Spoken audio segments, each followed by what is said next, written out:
So today we are going to be doing something a little bit different, and we are doing what I'm calling Conquer My Clutter. This is where I've asked subscribers, viewers, people who are part of this community to send in images or videos from their own homes of cluttered rooms or spaces that they need help decluttering to be shared here. And I will offer helpful guidance and tips and discussion around successfully conquering that clutter. Now, this is part one of a reoccurring series here on this channel. And if you are interested in submitting your space, you can do that via my website at ronaldlbanks.com/conquermyclutter. And I will take a look at your space and you may be featured in a future video. I should also mention before I share these photos and get started that before you leave a comment, just remember that these are real people, they're real homes and real clutter that they are trying to conquer. And we're sharing that and discussing that with a large audience, which takes some vulnerability. So let's just be mindful of that before we get personal in the comments. All right. This is about learning and making progress on our journeys so we can have less clutter and more clarity. All right. So first up, we have two separate spaces from Pamela, who submitted both her books and her book clutter, as well as the clothes in her closet and her dresser. Now, I do have a couple of photos of each of these spaces, but let's talk about the books first. Looking at these pictures, right off the bat, I do want to commend you on being such an avid reader, Pamela. This is awesome, really. I've always talked about the importance of being a student of life and exposing ourselves to new ideas and constantly connecting to creativity, whether that's through reading fictional books or other literary works like poetry. Maybe it's been through journaling or connecting to other creative activities. Because I've learned that the older we get, the more disconnected we tend to become from some of those characteristics we had as kids. Things like curiosity or exploration, imagination, learning. So this is good. This is really good. And I commend you on being such an avid reader, first and foremost. But let's talk about the clutter because you submitted this space so I can help you conquer that clutter. And according to the information you shared with me and the goals you have for this space, which you said your goal is to have one bookshelf worth of books, which is a very solid goal, to be honest with you. If I had to nitpick, could say that you can use a little bit more clarity within that goal. So why just one bookshelf? Maybe think through some of those specifics, get clear on some of those specifics.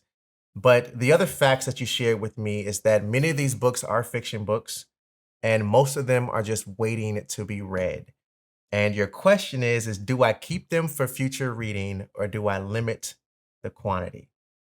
And my short answer is to limit the quantity, right? But to give you a little bit more context around how to navigate this and the best way to approach this, because really only you can decide how many books is worth keeping for you. But let's quickly work through this together. The first thing I would encourage you to do, maybe take a Saturday afternoon or a Sunday, one of these weekends to do this, is I would encourage you to pull out all of the books you own.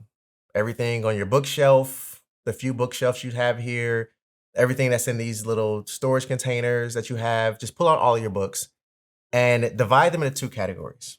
The first category is books that you've read, and then the second category are books that you haven't read yet. Now, the reason I'm encouraging you to divide it this way and not some other way, for example, things you want to keep and don't keep, is because when you divide it in terms of things that you've read and things that you haven't read yet, it gives you a clear vision of where you are versus where you thought you were, meaning how many books you actually own and how many of those books you've actually read, because I'm pretty confident and I can almost guarantee that the pile of books that you haven't read yet are going to be much larger, is going to be much larger than you anticipated it. Now, why is this important? Well, having a clear vision of where you are gives you the perspective you need to get started before you actually start decluttering and getting rid of things, right? This clarity also helps keep you honest in your decision making when you do start decluttering, but it also helps you navigate the guilt you may feel when you choose to declutter some of these books because you're starting from a place of clarity, right?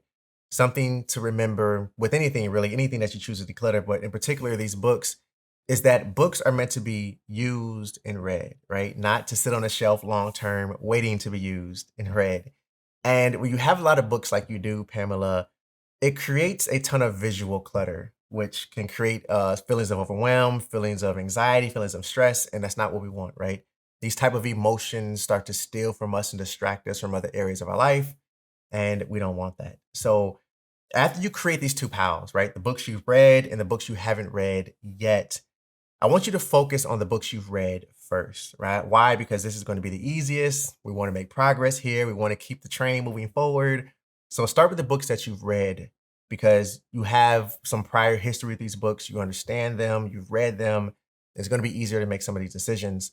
And to help you with that, a few questions I want to encourage you to ask yourself are, when was the last time you read this book? Will you read this book again? Is this book important to you in terms of sentiments of value? Is this book in good condition? Is it misleading in any way based on the title and description, or was it pretty accurate? Would you recommend it?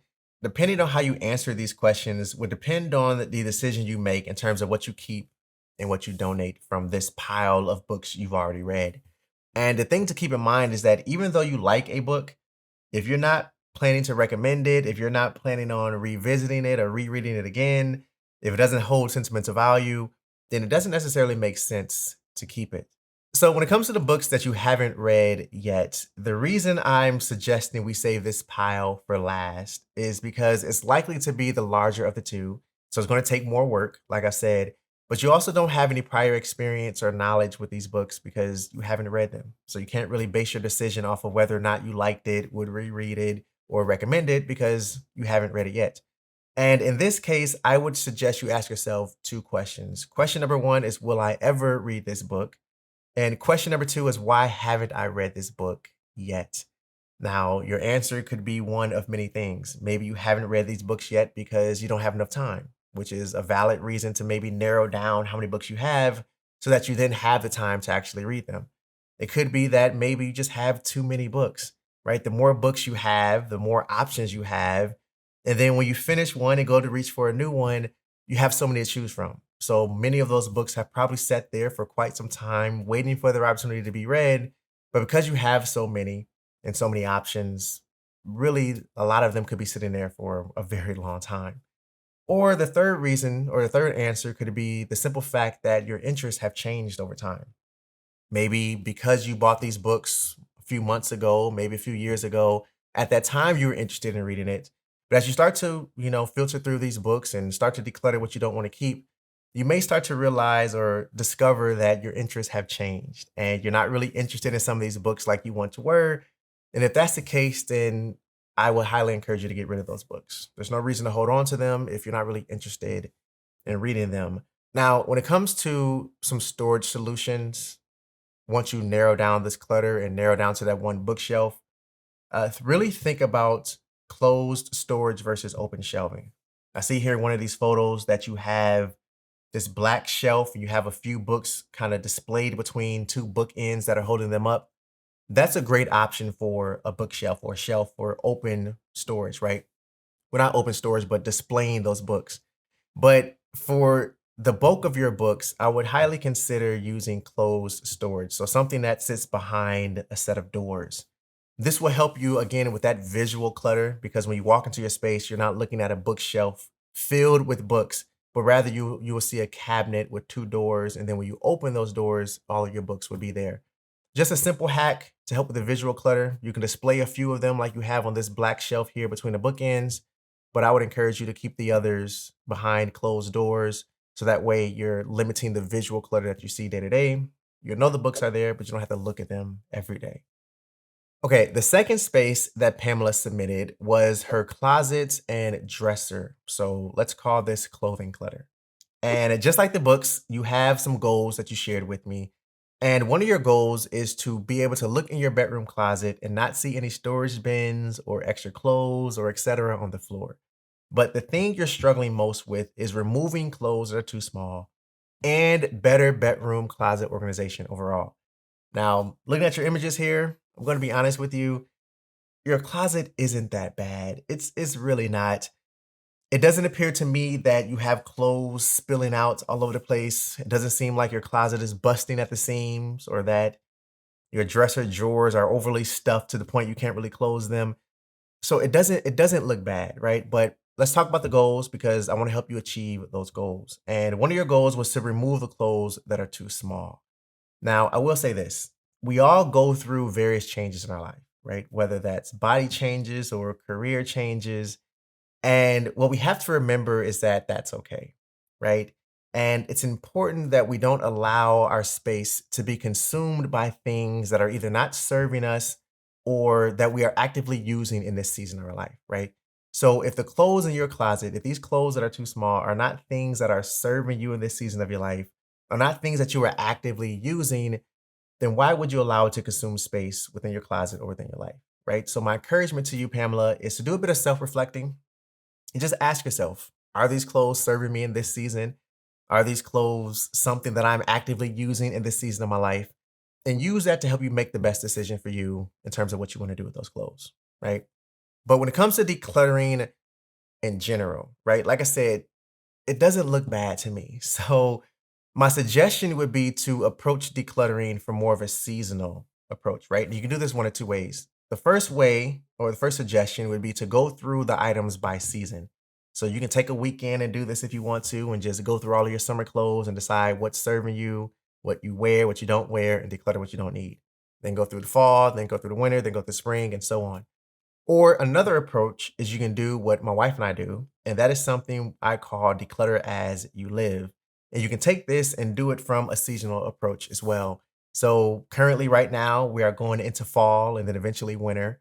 So that right now should be the clothes that you are primarily wearing, clothes that fit within that fall or that winter season, right? And as you get dressed throughout the day, throughout the week, and you notice some items that are either worn out, some items that you don't really wear that often, then put them right into a donation bag right in that moment. Something we do is we keep a bag right there in our closet. And as we're getting dressed, if we don't like something, if we don't feel confident in something, if something is starting to get worn out a little bit too much, we throw it right into that bag and it either gets donated, thrown away, right? So we're donating as we live. So you can take either approach, but I would suggest doing this seasonally because, like I said, your closet doesn't look bad. It's not busting at the seams. Your drawers aren't overflowing with stuff.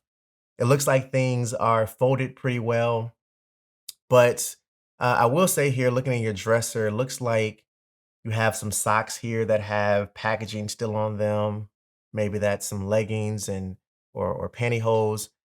Maybe consider going through these drawers with a fine tooth comb and really asking yourself, especially if it's something new with packaging still on it or a tag still on it, is it something I'm planning on wearing? Was the intention for this to replace something that's in my wardrobe currently? And really start to work through those things to get that cleared up the best you can. But I will say this in terms of organization, because you mentioned that you don't want to walk into your closet and see storage bins on the floor and extra clothes on the floor, is I would consider or suggest that you implement a wardrobe rotation. Okay, what is a wardrobe rotation? That is when you rotate your wardrobe based on the season you're currently in, based on where you live. So again, the example is that we are approaching fall or and then approaching winter pretty quickly. So your fall and winter clothes are the items that you are primarily wearing right now.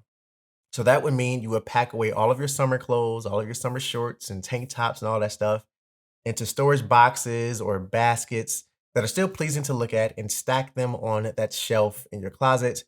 And then as springtime rolls around, as summer starts to roll around, you will rotate your wardrobe again, pack away all of the fall and winter items, and pull out all of the summer and springtime items. That's something to consider. You can also consider, if you're willing to spend a little bit of money, is getting matching hangers that can help your space look visually more organized, more put together because it looks more uniform in terms of all the hangers matching, but it's not necessary. Just an option if you want to consider it. But definitely consider doing the wardrobe rotation. I think that will help you manage the visual clutter in terms of how many items are laying on the floor or in storage bins. And then obviously declutter the things you don't need based on seasons, like I suggested. And I think that will help you make a ton of progress with your closet, a ton of progress with your dresser, and then just implementing that and continuing that declutter as you live routine to help you maintain the clutter-free closet that you're hoping to get. All right, our second submission comes from Georgina, who has two spare rooms that she needs help with. And right off the bat, I can see that these spaces are cluttered. There's a lot of stuff here that we can get rid of, but there's also some stuff here that we can just find a better storage solution for as well. Now, according to your goals and the information you shared with me, you said that you just don't know where to start, right? You just don't know where to start because you need these spaces to serve multiple purposes. The smaller of the two rooms needs to serve as storage for your clothes because you would like to build more of a walk-in wardrobe. And the second space, the larger of the two rooms, needs to be a home office, a spare bedroom for guests when they stay over, and your exercise space.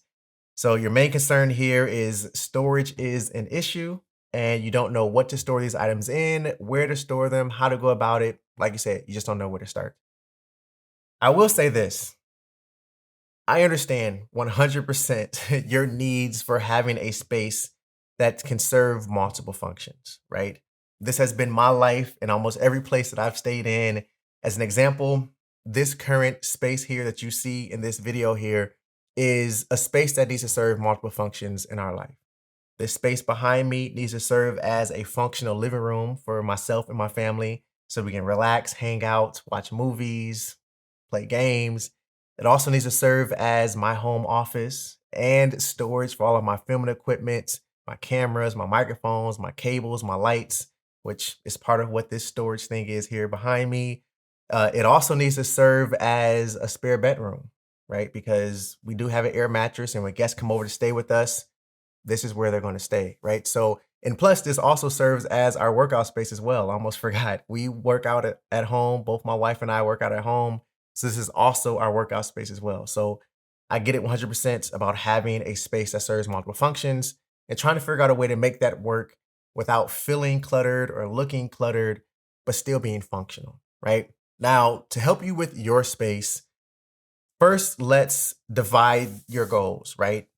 You have one goal of becoming clutter free within these spaces, and then you have the goal of trying to figure out how to make them functional for the multiple things they need to serve and support, right? And the way I want to approach this or help you approach this so we can conquer this clutter for you is let's talk about the larger of the two rooms first, right? Because the suggestions I'm going to have for you for this room, you can just repeat, rinse and repeat for the second room, which is the smaller room. But in this larger room, I would suggest that we need to create a visual division between the spaces and separate the items as so. So, what do I mean by this? Don't declutter anything. Don't worry about trying to throw things away. Don't worry about trying to donate or sell things. That's not what we're focusing on right now. What we're focusing on is creating visual division. So, I would encourage you to go in this space and divide the items based on the function they're serving. So, when you walk in this space, I see that there's a pile of papers here to the left in the bottom corner. What are those papers for? Is that a part of your office? Is that a part of the spare bedroom? Is that a part of the fitness? Or is that a part of something that doesn't belong in this room? And those are the four categories that I want you to divide this space into. If it's meant for the home office, put it over by the desk. If it's meant for the spare bedroom, put it on top of the bed. If it's meant for your workout space, put it against the wall. And if it's meant not to be in this room at all whatsoever, then put that to the side in a separate space as well. Once you have this visual division in these four categories, then we can start decluttering, right? I've always said and suggested in many of my decluttering videos that you want to start with one space and one space only, right? Or start in a certain area, in a small room or one area at a time. And what we're doing, because this one room needs to serve multiple purposes, by creating visual division within that room, we're then essentially creating multiple rooms within a room. And what you want to do is, and once you create that division, let's say you want to focus on your home office first. Now we're only going to focus on the items that belong to the home office function, and we're going to decide whether we're going to keep those items, donate those items, or discard those items. Once you finish that space, then we're going to move over to the spare bedroom function of the room and decide what items need to be kept for the spare bedroom, donated or discarded, and so on with the workout space. And then items that don't belong in that space, we are going to remove those and find a separate space to store those items all together, right? Now, when it comes to storage solutions, right? Because, well, first, let me back up. When you create this visual division, I'm thinking through this here. When you create this visual division, it's going to feel like you're just shuffling things around and you're not really making any progress. And It's going to get worse before it gets better. But trust me, once you create this division, it's going to make the decluttering process so much faster and so much smoother because we're then, like I said, essentially focusing on one room or one function of that room at a time. And you can make quicker progress by doing that. Now, let's fast forward and let's assume that you have this space completely clutter-free at this point. You've created that visual division. You've worked through each division of the room, asking yourself what items you want to keep, what items you want to donate, what items you want to discard. Now, when it comes to organizing, the first thing I would suggest here, and as I'm flipping through these photos, it looks like behind your office chair, I'm not sure if that piece of furniture there is a file cabinet or a side table for the bed there. But my suggestion would be to continue with that visual division within the space, right? So when you walk into that room, you want it to be clear that the items in this corner are for the bed and the spare bedroom and that function of the room. The items along this wall to the right are all for my home office and office organization. And then the items to the left there, to the left of the door is for my workout space and all the equipment I need for that. Now, when it comes to organization, again, it goes back to some of the advice that I had for Pamela with her books is think about open storage or open shelving versus closed storage. And often we confuse the two and we think that open shelving is storage or open boxes or stacked boxes is storage when it's not really storage. Storage or items that are meant to be stored should be behind closed doors. So my suggestion for you, because you mentioned that you weren't quite sure what to store these items in, I would strongly consider taking a look at IKEA. IKEA is a great place to find inexpensive storage solutions that just work, right? And this isn't about breaking the bank. This isn't about having the most expensive thing, but you just want something that's going to work, right? Something that's going to help you organize the items you're keeping in this space, keep it clutter-free, visually, functionally, uh, and just work, right? And I think IKEA is a great place to find items that do that. And some of my suggestions for you would be the IKEA Besta unit, which I believe is found in the TV section. And believe it or not, that is what this cabinet is behind me that I've used to store all of my camera equipment and filming equipment, microphones, cables. My printer for my home office is stored in that cabinet. So that's a great option as well, is to use the IKEA Besta, which you can configure to fit your space exactly how you would like. There's also the IKEA kitchen cabinets, especially the tall, narrow ones, because believe it or not, just because it's meant for a kitchen doesn't mean you have to use it in a kitchen. So that's something to consider as well. And there are tons of other options at IKEA. These are just a few that I'm naming off the top of my head, but just look at some of the things that IKEA has to offer. Think of creative and innovative ways that you can use these items outside of how IKEA is presenting them to you and come up with a great storage solution for yourself along that wall there in your spare bedroom slash office slash workout room, where you can store both your office supplies, your workout equipment, and spare bed linens and pillows for the bed, and help keep that space feeling clean, feeling organized, feeling clutter free, and then keep the items that you are using all the time behind closed doors. So that way, when they're not being used, when you don't need to see them, they're not being seen, right? That's what I would suggest for you. And then again, when it comes to the second bedroom and the closet that you're trying to build, I would just rinse and repeat this exact same process. Create a visual division within that space, items that are meant for your closet, items that are meant to be stored in that room, and then work through what you want to keep, what you want to donate, what you want to discard, and then find some great storage solutions. Maybe you can find, maybe use an IKEA PAX wardrobe and have a built-in wardrobe with doors where you can then have your closet and your clothes in there, but not see everything all the time, right? Just some things to think through. Like I said, IKEA is a great place to find inexpensive storage solutions that just work. Okay, so that's it for this first episode of Conquer My Clutter. I hope you enjoyed it. I hope you found some value that you can take away and help you declutter your space. And if so, let me know down in the comments. Was this helpful? Was this interesting? And if you're interested in submitting your space to be featured in this Conquer My Clutter series, just go to my website at ronaldlbanks.com/conquermyclutter, and you'll find all the details on how to submit your space so I can help you conquer your clutter. Otherwise, check out this next video here for more tips and advice on successfully decluttering your space. Keep growing, keep learning, always stay true to you, and I'll see you in this conversation next. Peace.